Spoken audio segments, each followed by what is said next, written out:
أعوذ بالله من الشيطان الرجيم بسم الله الرحمن الرحيم إن الحمد لله نحمده ونستعينه ونستغفره ونؤمن به ونتوكل عليه ونعوذ بالله من شرور أنفسنا ومن سيئات أعمالنا من يهده الله فلا مضل له ومن يضلله فلا هادي له وأشهد أن لا إله إلا الله وحده لا شريك له وأشهد أن محمدا عبده ورسوله أما بعد اللهم صل على محمد وعلى آل محمد كما صليت على إبراهيم وعلى آل إبراهيم إنك حميد مجيد اللهم بارك على محمد وعلى آل محمد كما باركت على إبراهيم وعلى آل إبراهيم إنك حميد مجيد رب اشرح لي صدري ويسر لي இறுதி நூற்றாண்டில் இறுதி சமுதாயம்ங்கிற அந்த தலைப்பு அந்த தொடர் நம்ம பார்த்துட்டு வரோம். அதில் கடைசியாக தஜ்ஜாலை பற்றி சில விஷயங்கள் பார்த்தோம். அப்போ அதில் என்ன பார்த்தோம் அப்படின்னா, தஜ்ஜாலுடைய சோதனைகள் எல்லா காலத்துலேயும் இருக்குது. எல்லாம் ஏதோ ஒரு சின்ன கூட்டத்துக்கு மட்டும் கடுமையாக சோதிச்சுட்டு பெரிய கூட்டத்தை அப்படியே ஃப்ரீயாக விட்டுற மாட்டான். எல்லாரும் அல்லாவுடைய படைப்பு தான், அல்லாவுடைய மனிதர்கள் தான். அப்போ அதனால் எல்லாருக்குமே அந்த சோதனை சமமாக இருக்கும் அப்படிங்கிறத நான் சொன்னோம். இப்போ அந்த ஹதீஸும் ஆதாரம் நம்ம காமிச்சோம். அப்போ இந்த தஜ்ஜாலுடைய ஃபித்ரா நம்ம புரிஞ்சிக்கிறது அப்படிங்கும்போது கொஞ்சம் அதனுடைய பின்னணி ப்ளஸ்ஸு குரானுடைய அந்த மெயின் தீம் இது எல்லாமே நம்ம புரிஞ்சுக்கணும். வெறும் தஜ்ஜாலை மட்டும் தனித்து பேச முடியாது. வெறும் தஜ்ஜாலை மட்டும் தனித்து பேசுகிறது தான். இப்போ அது பார்த்திங்கன்னா யூடியூப்பில் ஆல்ரெடி நிறைய பேர் அந்த தமிமுத்தாரியோடைய ஹதீஸை சொல்லுவாங்க. அப்புறம் என்னென்ன பண்ணுவாங்கிறது டைரெக்டாக அங்கே சொல்லுவாங்க. அப்போ அவன் என்னென்ன பண்ணுவான் அதோடு முடிச்சுக்கிட்டு நம்ம அவன் வரும்போது ஜாக்கிரதையாக இருந்தால் போதும் அப்படிங்கிற மாதிரி முடிச்சுக்குவாங்க. ஆனால் இது மிகப்பெரிய சோதனை அப்படின்னு ரசூலுல்லாஹ் சொல்கிறாங்க. வானம் பூமி படைக்கப்பட்டதிலிருந்து மிகப்பெரிய சோதனைங்கிறாங்க. அப்போ அந்த மிகப்பெரிய சோதனை இப்போ நமக்கு வந்திருக்கா? முஸ்லீம்கள்ட்ட கேட்டால் என்ன சொல்லுவாங்க? இல்லையே, இப்போ நம்ம தஜ்ஜாலுடைய சோதனையிலே இல்லையம்போம். முதல் பிரச்சனையே என்ன அப்படின்னா, தஜ்ஜாலுடைய சோதனையில் நாம் இல்லைன்னு நம்புறது. பிரச்சனையே அங்கே தான் ஆரம்பிக்குது. நீங்கள் தஜ்ஜாலுடைய சோதனைக்குள்ளே என்ட்ராயிட்டே அதில் என்ன உங்களுக்கு தஜ்ஜல்னால் என்ன அப்படின்னா ஏமாற்றப்படுறது. தஜ்ஜல் உங்களுக்கு புரியவே புரியாது. நீங்கள் ஏமாந்து அவன் சோதனையில் இருப்பீங்க, நீங்கள் சோதனையில் இல்லைன்னு நினச்சிக்குவீங்க. தஜ்ஜால் அந்த மாதிரியான ஒரு பிரச்சனை அது. அப்போ அது எதுக்காக தஜ்ஜால் வரணும் அப்படிங்கிற அந்த கேள்விக்காக நம்ம என்ன சொன்னோம், ஆதம் நபியுடைய அந்த வரலாறுலேருந்து. ஏன்னா இந்த ஸ்டார்டிங்லேருந்து கொஞ்சம் விஷயங்கள் எடுக்க வேண்டியது இருக்குது. இப்போ ஏன்னா அல்லாஹ் அந்த உலகத்தில் மனிதர்களை எதற்காக அனுப்பினானோ அதோடைய நோக்கத்தை கெடுக்க வந்தவன் தான் தஜ்ஜால். ஸோ நோக்கம் என்ன அப்படிங்கிறத நம்ம அதை சொன்னோம். அப்போ இந்த பூமியுடைய நிர்வாகம் அல்லாஹ்வுடைய சொல்படி மனிதன் நடத்தணும். இதுதான் சோதனை. அல்லாஹ் இந்த மனிதர்கள் கொடுத்த சோதனை. இப்போ இதில் பிரச்சனைகள் வரும். இப்போ இந்த நிர்வாகத்தில் போட்டா போட்டி வரும். இதுக்கு ரைவல்ரி நிறைய இருக்கும், இதுக்கு காம்படிஷன் ஹெவியாக இருக்கும். அப்போ அந்த காம்படிஷனில் நாம் ஜெயிக்கணும். இதுதான் அல்லாஹ் நமக்கு கொடுத்த சோதனை. இப்போ நீங்கள் நம்ம அந்த ரேஸ்லேயே இல்லைன்னு வச்சிங்க, அதனால் நமக்கு எந்த ஒரு ப்ரெஷருமே கிடையாது. இந்த அல்லாமா இக்பால் ஒரு கவிதையில் சொல்லுவார், ஹம் தோ ருக்ஸத் ஹுவே அவரோனே சமாளி துனியா பிர்னா கஹனா தௌஹீத் சே காலி துனியா. அதாவது நாங்கள் கிளம்பிட்டோம், மற்றவங்க கையில் உலகத்தை ஒப்படைச்சிட்டு தௌஹீத் இல்லைன்னுலாம் அப்புறம் எங்களை கேட்கக்கூடாது அப்படின்ட்டு. அப்போது இந்த மாதிரி ஒரு கற்பனை உலகத்தில் ஹம்னே அப்னே லியே ரக்லி ஹயாலி துனியா அதான் சொல்கிறேன். நமக்காக நாம் வச்சுக்கிட்டோம் ஒரு கற்பனை உலகத்தை. எது சொர்க்கத்துக்கு இப்போ கற்பனை உலகத்தை ஸ்டார்ட் ஆயிரும். இப்போ பிறை பார்த்த உடனே ஒரு கற்பனை உலகத்தில் ஸ்டார்ட் ஆயிரும். லைலத்துல் கதரில் பார்த்திங்கன்னா அது 10க்கு தொழுவுறதா 12க்கு தொழுவுறதா நடுராத்திரியில் தொழுவுறதா எப்படி தொழுவுறதா, அது ஒற்றை இரவா ரெட்டை இரவா, அது அப்படியே டிபேட்டு. அது வெறும் 27 மட்டும் தொழுதா உங்களுக்கு கிடச்சிருமா, நாங்கள் 10 நாளும் தொழுவோம் அப்படிங்கிறாங்க. 100 நாள் தொழுதாலும் சரி 1000 நாள் தொழுதாலும் சரி இந்த இபாதத்தெல்லாம் பார்த்து அல்லாஹ் மயங்கிற மாட்டான். அப்போ இது பின்னாடி இருக்கக்கூடிய நம்முடைய பொறுப்புகள் கடமைகள் குரான் சொல்லக்கூடிய எல்லாத்தையுமே நிறைவேற்றும் போது அல்லது அதற்கான முயற்சியில் இருக்கும்போது, நிறைவேற்ற வேண்டிய அவசியம் கூட கிடையாது, அதற்கான முயற்சியில் இருக்கும்போது அல்லாஹ் நமக்கு நம்மளை என்ன பண்ணுவான், மன்னிப்பான். அப்படிங்கிறது தான் நம்ம புரிய வைக்க வேண்டிய விஷயம்.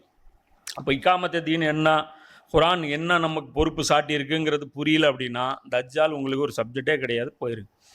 தஜ்ஜாலை பற்றி நம்ம கவலைப்பட வேண்டியதே இல்லை. ஏன்னா அவன் இங்கே தான் வரப்போகிறான். அவன் வரப்போகிற கிரவுண்டு இதுதான். ஆதம் அலைஹிஸ்ஸலாமுக்கு என்ன பொறுப்பு தரப்பட்டதோ அந்த இடத்துல தான் வருவான். ஸோ ஆதம் அலைஹிஸ்ஸலாம் அவர்களுக்கு எப்படி அந்த நிர்வாகம் அல்லாஹ் தூக்கி கொடுத்தான். அந்த எல்லா படைப்புகள் இருக்கும்போது, மலைகள் இருக்குது, வானங்கள் இருக்குது, எல்லார்ட்டையுமே கேட்கும்போது ஏன் அந்த பொறுப்பு வந்து ஆதம் அலைஹிஸ்ஸலாமுக்கு தரப்பட்டது அப்படின்னா இல்முல் அஸ்மா, அப்புறம் அல்லாஹ்வுடைய ரூஹ், அந்த கெப்பாசிட்டி, அந்த நிர்வாக திறன் நமக்கு எப்படி வந்துச்சு, ஆளுமை எப்படி வந்துச்சு, நம்ம எப்படி புதுசாக படைக்கிறோம், புது டிசைன், நம்ம எப்படி புது வீடு புதுசாக யோசிக்கிறோம், இதெல்லாம் வந்து அல்லாஹ் நமக்கு கொடுத்த அந்த ரூஹுடைய தன்மைகளிலிருந்து கொஞ்சம் கொஞ்சமாக நமக்கு அது கிடச்சிருக்கு. அதனால் ரூஹை பற்றி ரொம்பவும் டிபேட் பண்ணக்கூடாது, அது நமக்கு புரியவும் புரியாது. இது ஒரு மேட்ரு. அப்புறம் தஜ்ஜாலை வந்து யார் அப்படிங்கும்போது அவன் கண்டிப்பாக ஆதமுடைய வம்சம் கிடையாது, ஜின்களுடைய வம்சமும் கிடையாது. ஜின்கள் அப்படின்னு சொல்லி கூட அவனை பற்றி வந்து எந்த ஒரு டீட்டெயிலும் இல்லை. அப்போ அது வந்து நம்ம என்ன சொல்கிறோம் அப்படின்னா, அவன் வந்து ஒரு ஜசது, அது ஒரு தனி படைப்பு. தஜ்ஜாலுக்குங்கிறது, தஜ்ஜால் மலடன்னு ரசூலா சொல்கிறாங்க. அப்போ தஜ்ஜாலுக்கு வந்து கல்யாணம் ஆகாது, அவன் குழந்தை பெற முடியாது, அவன் மலடனாக தான் இருப்பான். ஸோ அவன் தனி படைப்பு. ஈசா நபி வர்ற வரைக்கும் அவன் இருப்பான். ஈசா நபியை பார்த்த உடனே அப்படியே உருகி போயிடுவான். நம்ம புரியறதுக்காக ஒரு விளக்கமாக சொன்னோம், அவன் வந்து ஒரு ஏஐ ரோபோட் மாதிரின்ட்டு. அப்போ அதில் நிறைய கேள்விகள் வந்து பயங்கரமான கேள்விகள்லாம் எழுப்புனாங்க. அப்புறம் ஈசா நபி கடைசியாக குத்துவாங்கள்ல, அப்போ ரத்தம் இருக்கும்ல, அது காமிப்பாங்க. ஏஐ ரோபோட்டு அப்படின்னா உங்களுக்கு புரிஞ்சுக்கிறதுக்காக சொன்னது. இப்போ நம்ம செஞ்ச ஏஐ ரோபோட்டுன்னு நம்ம சொன்னோமா? அல்லாவுடைய ஏஐ ரோபோட்டு எப்படி இருக்கும்? ஹியூமனாய்டு ரோபோட் மாதிரி தான் இருக்கும்.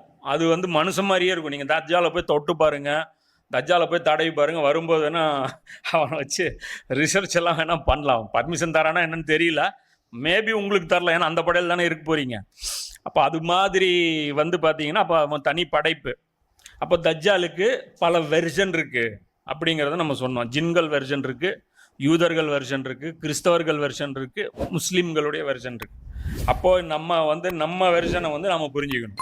நம்ம வந்து யூதர்களுடைய கிறிஸ்தவர்களுடைய வெர்ஷனை புரிஞ்சுக்கிட்டு நாம் வந்து அந்த எக்ஸாமில் பாஸ்ன்னு நினச்சிட்டோம்னா நாம் அவுட் ஆயிடுவோம். அந்த கொஸ்டின் பேப்பர் நமக்கு வரவே வராதுங்கிறத புரிஞ்சுக்கணும். இதனுடைய குரானிக் வெர்ஷன் வந்து நம்ம ஃபுல்லாகவே என்ன பண்ணிட்டோம், போன தடவை நிறைய குரான் வசனங்கள் பார்த்தோம். சுலைமான் நபிக்கு அல்லாஹ் எப்படிப்பட்ட ஆற்றல்லாம் கொடுத்தான், எப்படிப்பட்ட நியாமத்துகள்லாம் கொடுத்தான், எல்லாமே அவங்களுக்கு டெக்னாலஜி அல்லாஹ் கற்றுக் கொடுத்தான் அப்படிங்கிற அந்த விஷயத்தெல்லாம் பார்த்தோம். அப்போ அதோடைய குரானிக் வெர்ஷன் அப்படின்னு எடுத்திங்கன்னா, இப்போ தஜ்ஜாலை பற்றிய தஜ்ஜாலுடைய ஃபித்னாவை பற்றி குரான்லேருந்து எப்படி புரிஞ்சுக்கிறதுங்கிறது சூரா கஹஃபுடைய தப்சீர் தனியாக அதில் போட்டிருக்கோம். அதில் ஃபுல் டீட்டெயிலாக நம்ம வந்து அதில் பேசியிருக்கோம். தஜ்ஜாலிருந்து குரான் வந்து என்ன சொல்லுது தஜ்ஜாலை பற்றி அப்படிங்கிறது. அப்போ இன்றைக்கி வந்து நம்ம என்ன பார்க்க போகிறோம்னா ஹதீஸுடைய வெர்ஷன், வெறும் ஹதீஸ்கள் தான் அதிகமாக நம்ம பார்க்க போகிறோம். அப்போ ஹதீஸில் வந்து நபி ஸல்லல்லாஹு அலைஹி வஸல்லம் அவர்கள் தஜ்ஜாலை பற்றி எப்படிலாம் சொன்னாங்க அப்படிங்கிறத கொஞ்சம் பார்த்துட்டு, அப்புறம் போன கிளாஸில் சில விஷயங்கள் வந்து இன்னும் கொஞ்சம் கூடுதலாக விளக்க வேண்டியது இருந்தது. அதற்கான நேரம் அமையல, அது இல்லாமல் எனக்கு உடம்பு ஒரு மாதிரியாக இருந்தது, அதனால் அது சரியாக நான் பேசலை. ஸோ இது கொஞ்சம் அங்கே விட்ட விஷயத்தை மறுபடியும் கண்டினியூ பண்ணிவிட்டு அதுக்கப்புறம் நம்ம ஹதீஸ் போயிடுவோம். அப்போ ஃபஸ்ட்டு விஷயம் என்ன அப்படின்னா, அந்த ஜசது தஜ்ஜால், அதாவது சுலைமான் நபியுடைய இந்த அரியாசனத்தில் வந்து போடப்பட்ட ஜசது. பிறகு நாம் சுலைமானை சோதனைக்குள்ளாக்கினோம், அவருடைய அரியணையில் ஒரு சடலத்தை கொண்டு வந்து போட்டோம், பிறகு அவர் தம்முடைய இறைவன் பக்கம் திரும்பினார். அப்போ அல்லாஹ் வந்து ஒரு சோதனை வந்து சுலைமான் நபிக்கு கொடுத்துருக்கான். அப்போ இது என்ன சோதனை குரானில் எங்கேயுமே சொல்லப்படலை. குரான் வந்து எங்கெல்லாம் பிளாங்க் விடுதோ அந்த இடத்துல ஒன்று எதனால் பிளாங்க் விடும்னா, ஆல்ரெடி பைபிளில் அது சொல்லப்பட்டிருக்கும். பைபிளில் அந்த இடத்துல ஏதாவது இருக்கும், சுலைமான் நபிக்கு வந்து அல்லாஹ் எந்த சோதனை வச்சான் அப்படிங்கிறது.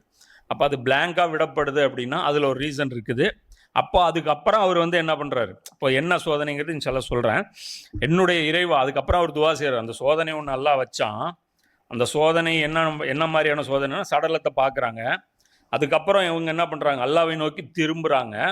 என்னுடைய இறைவா, என்னை நீ மன்னிப்பாயாக, நான் செஞ்ச அந்த குற்றத்தை நீ மன்னிச்சிரு அப்படிங்கிற. அப்போ ஒரு மிஸ்டேக் வயலேட் நடந்திருக்கு. எனக்கு பின் எவருக்கும் கிடைக்க முடியாத ஒரு ஆட்சி அதிகாரத்தை எனக்கு நீ வழங்குவாயாக, நிச்சயமாக நீயே இன்மையாளன் கொடையாளன் அப்படின்னு சொல்கிறார். அப்போ இப்போ புதுசாக ஆட்சி கேட்குறது அந்த மாதிரியும் விளங்கலாம். அதே இந்த வசனங்களை எப்படியும் விளங்கலாம், எனக்கு அப்புறம் இந்த ஆட்சி தொடரக்கூடாது அப்படிங்கிற அந்த மீனிங்லையும் விளங்கலாம். ஆனால் உண்மையிலே வரலாறு எடுத்து பார்த்தா என்ன நடக்குதுன்னு பார்த்தீங்கன்னா, இந்த துவா தான் ரசூல் அவங்களுக்கு அங்கீகரிக்கப்பட்டது. சுலைமான் நபியோடைய ஆட்சி சுலைமான் நபியோட டெமாலிஷ் ஆயிடுச்சு. சரி, அது என்ன சோதனை அப்படின்னு பார்க்கும்போது, இப்போ தாவூது நபிக்கு சுலைமான் நபி வாரிசானார். இப்போ இந்த 38வது அத்தியாயத்தில் நீங்கள் தொடர்ச்சியாக முன்னாடி போனீங்கன்னா அந்த இடத்துல அல்லாஹ் சொல்லுவான், தாவூதுக்கு சுலைமானை நாம் வாரிசாக ஆக்கினோம், நபித்துவத்தையும் கொடுத்தோம். அப்போ பையனுக்கு வந்து என்ன கொடுத்தோம், வாரிசாக்கணும், நபித்துவத்தையும் கொடுத்தோம், அரசாட்சியும் கொடுத்தோம். இப்போ நமக்கு பொறுத்த வரைக்கும் ஒரு விஷயம் இருக்குது. என்ன? கலீஃபாவுடைய தேர்வு எப்படி இருக்கணும்? முஸ்லிம்கள் மஷூரா அடிப்படையில் இருக்கணும். இது வந்து நமக்கு சொல்லக்கூடிய பேசிக் பிரின்சிபல். இது குரானில் வந்து அஷூரா அப்படின்னு இருக்கு. உங்களுடைய காரியங்களை ஆலோசித்து முடிவு செய்யுங்கள் அப்படிங்கிறது தான். அப்போ இந்த அடிப்படையில் தான் அபூபக்கர், உமர், உஸ்மான் ரலியல்லாஹு, அலி ரலியல்லாஹு, ஹசன் ரலியல்லாஹு எல்லாருமே என்ன பண்ணாங்க? இந்த அடிப்படையில் தான் தேர்வு செய்யப்பட்டாங்க. ஒரு வகையில் முஆவியா ரலியல்லாஹு அவர்களும் இந்த வகையில் தான் தேர்வு செய்யப்பட்டாங்க. அதில் வந்து இது ஒரு நமக்கு வந்து இருக்கக்கூடிய சட்டம். ஆனால் பனி இஸ்ராயல்களுக்கு ஆட்சியாளர் யார் தேர்வு பண்ணுவா? அந்த அத்தாரிட்டி அல்லாஹ் மனிதர்களுக்கு கொடுக்கவே இல்லை, அல்லாஹ் தான் தேர்வு பண்ணுவோம். அதை வந்து நபி ஸல்லல்லாஹு அலைஹி வஸல்லம் அவர்கள் சில ஹதீஸ்கள்லையும் நமக்கு சொல்லுவாங்க. பனி இஸ்ராயல்களுடைய சியாசத், அவர்களுடைய அரசியல் விவகாரங்கள் நபிமார்களே கவனித்து வந்தார்கள். தசூசு அப்படின்ட்டு வருது, எனக்கே தெரியல, ஆனால் அவங்க சொல்கிறாங்க. சலஃபு உலமாக்கள் சொல்லி தான் எனக்கே தெரியுது. ஓ ரைட், அந்த ஹதீஸுக்கு வந்து இதுதான் மீனிங்கா அப்படின்ட்டு. அதில் எப்படி இருக்குன்னு பார்த்தீங்கன்னா,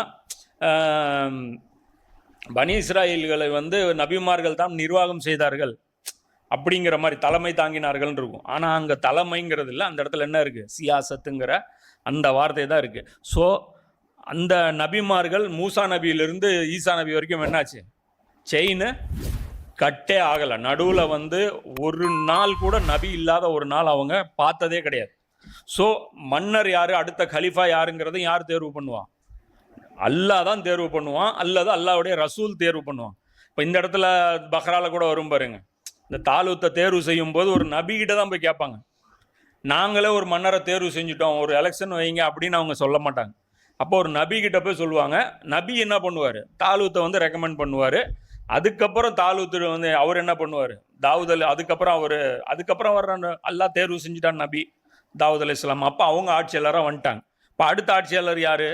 சுலைமான் அலைஹிஸ்ஸலாம். அவங்க தன்னுடைய மகனுக்கு வந்துட்டாங்க. அப்போ சுலைமான் அலைஹிஸ்ஸலாம் என்ன நினைக்கிறாங்க அப்படின்னா, ஓ ஆட்சிங்கிறது எங்கள் குடும்பத்திலே இருக்கட்டும். அவங்க என்ன நினைக்கிறாங்க அப்படின்னா, இவ்வளோ பெரிய அருள் அல்லாஹ் நம்ம கொடுத்துட்டான், இப்போ இந்த நிர்வாகம் வந்து நான் செஞ்சிட்ருக்கேன், எனக்கு அப்புறம் என் மகன் செய்யட்டும்